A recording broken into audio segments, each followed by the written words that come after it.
Olá pessoal, tudo bem? Aqui é o Emílio da Alencar Advocacia. Eu estou gravando um vídeo diferente aqui para mostrar para vocês uma sentença que saiu essa semana, onde o juiz, a princípio, parecia que iria julgar o processo procedente. Inclusive, esse juiz ele vinha seguindo exatamente o que diz a lei.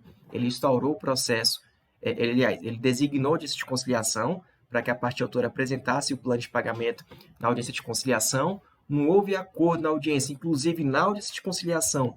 Ele chegou a mencionar que era interessante que os credores fizessem acordo com o consumidor, porque, do contrário, ele iria criar o plano de pagamento de acordo com a lei. Tá?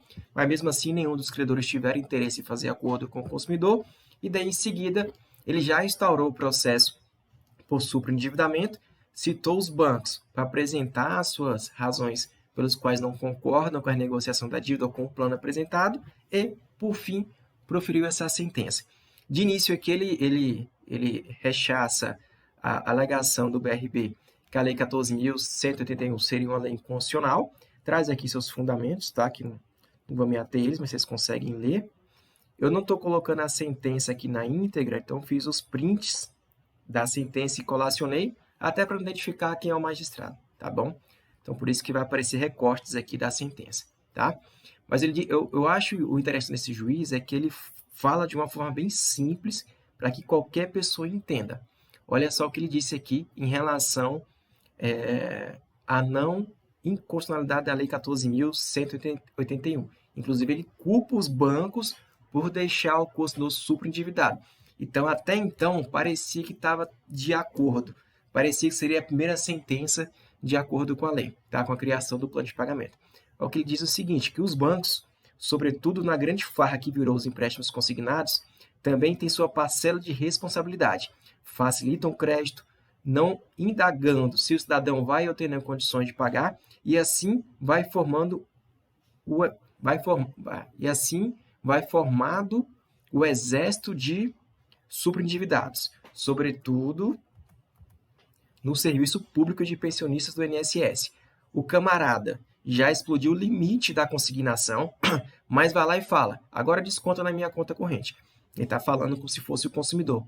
E então, claro, o banco, como bom amigo, o BRB diz no seu site que se reinventou para transformar vidas. Vamos lá, está na sua conta o dinheiro. Abraça-se o gerente, beija-se o caixa eletrônico e daí é feito o empréstimo. Está vendo que ele meio que faz ironia de como é feita a contratação dos empréstimos com o BRB.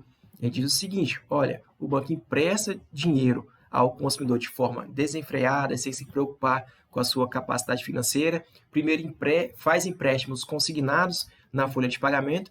Quando não há mais margem na folha de pagamento, daí ele começa a oferecer empréstimo com desconto na conta corrente. Daí ele faz meio que essa ironia. Fala que o consumidor procura o BRB por ser um bom amigo, e o BRB, por ser amigo do servidor público do GDF, acaba oferecendo empréstimos com débitos na conta corrente, sem se preocupar com a sua capacidade financeira. Por outro lado, também, de acordo com o juiz aqui, de acordo com a sentença do juiz, o consumidor agradece o BRB por deixá-lo um pouco mais superendividado. É o que tem acontecido, tá? Daí ele diz o seguinte, que essa irresponsabilidade é geral. Então, ele não está culpando aqui só o banco, está culpando também o consumidor que faz empréstimos além da sua capacidade. Mas agora vai melhorar.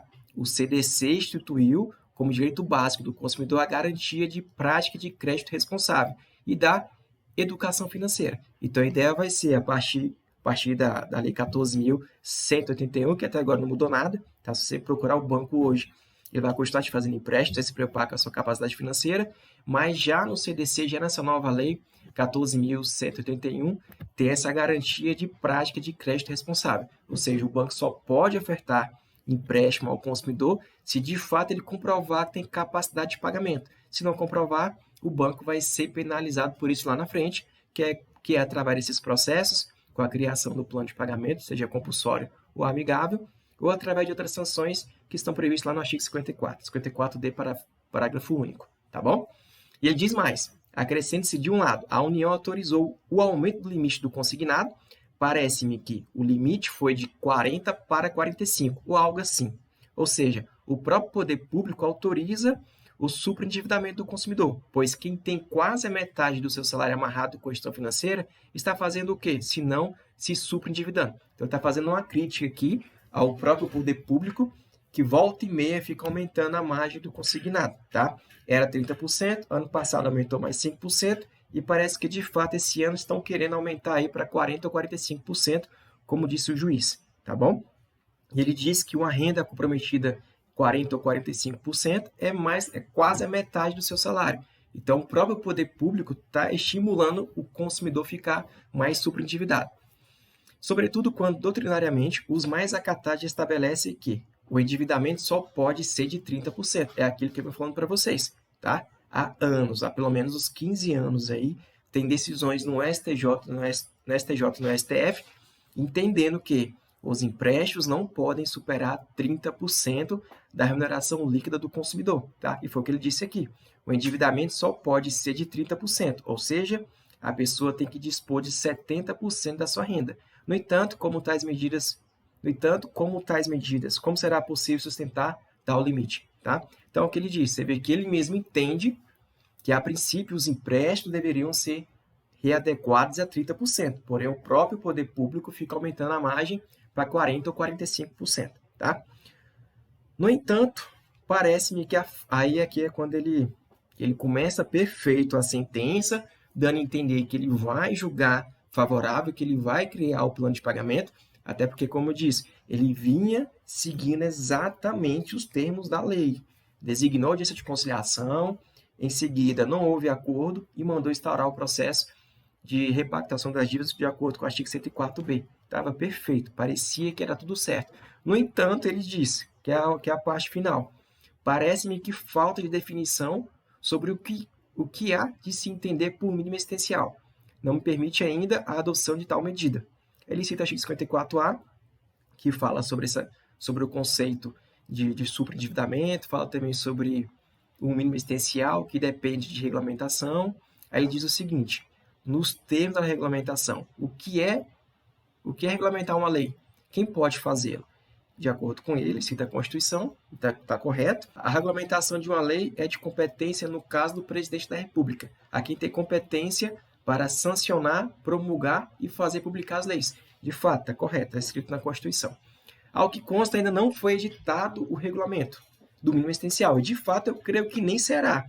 Como já disse em outros vídeos, já vários juristas já participaram de uma audiência pública na Câmara, no Senado, não me lembro muito bem, onde todos, exceto os advogados da FEBRABAN, os advogados dos bancos, que entenderam que tem sim que ser regulamentado o mínimo existencial. Porém, os demais juristas entenderam que não tem que regulamentar o mínimo existencial, tem que deixar esse conceito aberto para ser analisado caso a caso, tá? Então, ele diz aqui que ainda não foi editado o regulamento do mínimo existencial, e de fato não foi. Aí ele pergunta como fazer. Veja que a sentença dele é bem tranquila de ler, tá vendo? Bem tranquila, você consegue ler, você consegue entender. Ele meio que bate um papo aqui com a parte, tá? Olha só o que ele diz. Como fazer? Supor que é inútil a previsão, certo? Mas, então, qual vai ser o critério? O doutrinário, 30%, tá vendo? Ele já sabe que a doutrina entende que é 30%, tá bom? Então, é o que eu venho dizendo sempre. A doutrina entende que é 30%. Tem decisões do STJ e do STF entendendo que o mínimo existencial tem que preservar aí 70% da renda do consumidor, tá? Só que veio o tema 1085 e mudou um pouco isso, mas ainda mantém aquela tese que o mínimo existencial é 70% da renda do consumidor. Ali, aquele tema 1085 era tratando sobre a Lei 10.820, artigo 1º, parágrafo 1º, que não poderia ser utilizado por analogia para limitar os empréstimos debitados na conta corrente. É outro assunto que eu já tratei com vocês aqui. Então, ele diz o seguinte, o doutrinário entende que é 30%, independentemente de qualquer outra variável, ou devem ser observadas outras, o salário da pessoa, a quantidade de filhos, os rendimentos do cônjuge. A corroborar com isso, colhe a observação de Bruno Miragem, que é um jurista também da área, em artigo sobre a lei publicada no site Migalhas.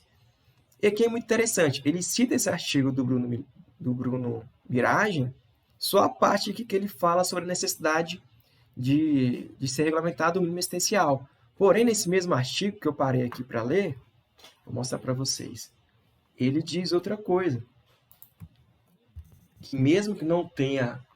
Você vê que nem lê todo o artigo do Bruno. Esse jurista também fala o seguinte, além do que o juiz citou lá, ele fala o seguinte: esta compreensão vincula-se, então, com a própria preservação do mínimo existencial, tanto na repactuação das dívidas quanto na concessão do crédito, o que passa a ser previsto como um novo direito do consumidor, ainda que seu conteúdo deva ser definido por uma nova norma regulamentar. Em essência, trata-se de proteger parcela dos rendimentos do consumidor necessários à satisfação das suas necessidades básicas de sua família. Então, mesmo que não tenha sido regulamentado o mínimo existencial, esse próprio artigo citado pelo magistrado, esse mesmo jurista diz o seguinte, que o mínimo existencial deve proteger a parcela dos rendimentos do consumidor necessários à satisfação das suas necessidades básicas da sua família. Está vendo aqui? Então, o próprio artigo citado pelo magistrado tem a resposta. Então, não precisa regulamentar. É só separar ali o mínimo para realmente o consumidor pagar suas despesas essenciais, tá? Então, você vê que ele não parou nem para ler todo o artigo do jurista Bruno Mirage. E ele segue mais, ou seja, sem edição do regulamento, não me parece que seja possível simplesmente desconsiderar a exigência de definição do mínimo existencial, pois se o direito de repactuar as dívidas depende de lei, e a própria lei faz depender da liberação dos seus efeitos, a regulamentação, como pode então o juiz fazer esse substituto de quem a lei atribuiu competência para estabelecimento da definição essencial da própria lei? Então ele diz que não cabe a ele criar o que seria o mínimo existencial, que cabe sim ao poder público. Aí diz o seguinte, se a lei tivesse dito, que é o que está na lei, na verdade, ele só leu aqui o artigo 54A, acho que parágrafo 1º. Entende-se por superendividamento a impossibilidade manifesta de o consumidor, pessoa natural de boa-fé, pagar a totalidade de suas dívidas de consumo exigíveis e vincendas, sem comprometer o mínimo existencial. É o artigo 54A, parágrafo 1º. Tudo bem, é o que ele disse. Mas não foi isso que a lei diz. A lei diz o seguinte, exige-se definição do mínimo existencial. Tá? Esse fundamento aqui faz um pouco de sentido. Porém, a própria Cláudia Lima Marques, que é uma das criadoras da Lei 14.181, ela entende o seguinte, que o conceito de mínimo existencial está incorporado nesse mesmo conceito aqui do artigo 54A. Ou seja, o que é o mínimo existencial? Seria, entende-se, por superendividamento, a impossibilidade manifesta de consumidor, pessoa natural, de boa-fé, pagar a totalidade das suas dívidas de consumo exigíveis, vicências, etc. Tá? Então, é isso que ela também entende, que o conceito de mínimo existencial está incorporado no artigo 54A, parágrafo 1º, que é esse conceito aqui. Ou seja, não é necessário regulamentar o mínimo existencial, porque a própria lei 14.181, já trouxe o seu conceito, que é o artigo 54A. Tá? Então, assim, se ele parasse para ler alguns dos artigos da professora Cláudia Lima Marques, teria entendido isso. Tá bom? Fora isso, tem vários outros artigos, como do próprio Bruno, que ele citou, mas não citou a outra parte que o Bruno fala. Tem diversos outros artigos, que inclusive foi citado também na defesa nesse processo, em que os juristas falam o mínimo existencial é aquele mínimo que o consumidor necessita para poder pagar suas despesas essenciais. Tá? E o restante que sobrar, criar o plano de pagamento. Então, assim, é um conceito que já há anos é de conhecimento de todos. Então, todo mundo sabe que já existe, ou já sabe o conceito do mínimo existencial. Tá? Tem muitos livros aí também do ministro do STF, do Fachin, que é o patrimônio mínimo, que ele já tratava isso, se não me engano, acho que eu não vou lembrar o ano, acho que é em 90 e pouco, 90 ou 80. É um livro bem antigo mesmo, é um livro bem antigo dele, que ele trata sobre patrimônio mínimo. Eu sei que tem um livro de 2001, mas antes desse livro tinha outro, antes de 1990. Tá? Pra você ver que é um conceito muito antigo e que há muito tempo aí o jurista vem tratando sobre esse assunto. Mas o juiz entende que não, tem que ser regulamentado o mínimo existencial para poder ser instaurado o processo por superendividamento. Tá? Então, ele entende isso. Assim, se é necessária a definição de mínimo existencial, não me parece que antes dela seja possível a instauração do procedimento. Aí ele cita, já falei nos vídeos passados, um único acórdão de 3, sendo que tem 2 favoráveis, que eu falei para vocês no vídeo passado, e tem um que é contra, que é esse aqui da segunda turma. Mas a sexta e a oitava turma tem posição favorável, inclusive foram os nossos recursos que foram julgados lá, e não tem nenhum outro recurso. Pesquisei hoje, no dia 18 de julho de 2022, não tem nada, não tem nenhum outro recurso que não sejam esses 3. 2 favoráveis à cassação da sentença, independente da regulamentação do mínimo existencial, e esse aqui da segunda turma, que entende que não, esse aqui não foi o nosso processo, pessoal, esse aqui foi outro advogado. E esse da segunda turma que entendeu que, de fato, tem que aguardar a regulamentação do mínimo existencial para poder ser instaurado o processo aí por superendividamento, tá? Então, ele citou isso aqui, só citou o que interessou ele, e esqueceu de citar que tem outros 2 acórdãos lá, da sexta e oitava turma, cassando as sentenças que extinguiram o processo sem julgamento do mérito, por entender que deve ser regulamentado o mínimo existencial, tá bom? Isso aqui era um caso que deveriam ter recorrido para o STJ, tá? Porque é a clara violação ao artigo 140 do CPC. Tanto que ela nem cita aqui o artigo 140 do CPC, ó. Não cita nada. Então, parece que, de fato, houve essa falha lá, tá? Não sei quem trabalhou nesse processo. Então, por fim, esclarece por fim que segurei este processo mais do que... Tá vendo? É isso que foi chato, ó. Porque, de fato, o processo começou perfeito. Ele designou a audiência de conciliação, que demorou 4 meses para ocorrer a audiência de conciliação.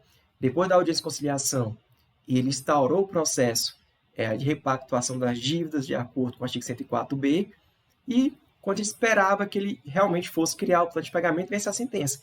E ele me reconhece o erro dele aqui, ó, que ele ficou com esse processo muito tempo, esse processo que deve ter pelo menos aí uns 10 meses, 10 a 11 meses, se não for mais. Não, acho que uns 10, 11 meses. Acho que 10 meses. Esclareço por fim que segurei esse processo mais do que necessário. Exatamente, segundo ele, aguardando a edição da regulamentação. Sendo que não tem nada nem previsto sobre isso. Não tem nada nem discutindo. Estão discutindo, mas não tem ninguém discutindo se realmente... Não tem nada na Câmara ou no Senado tratando que realmente vai ser regulamentado esse mínimo essencial. A tendência vai ser não regulamentar, como eu disse para vocês. Tá? Então, dizendo ele que estava só aguardando aqui para ver se seria editada alguma regulamentação, o que não aconteceu.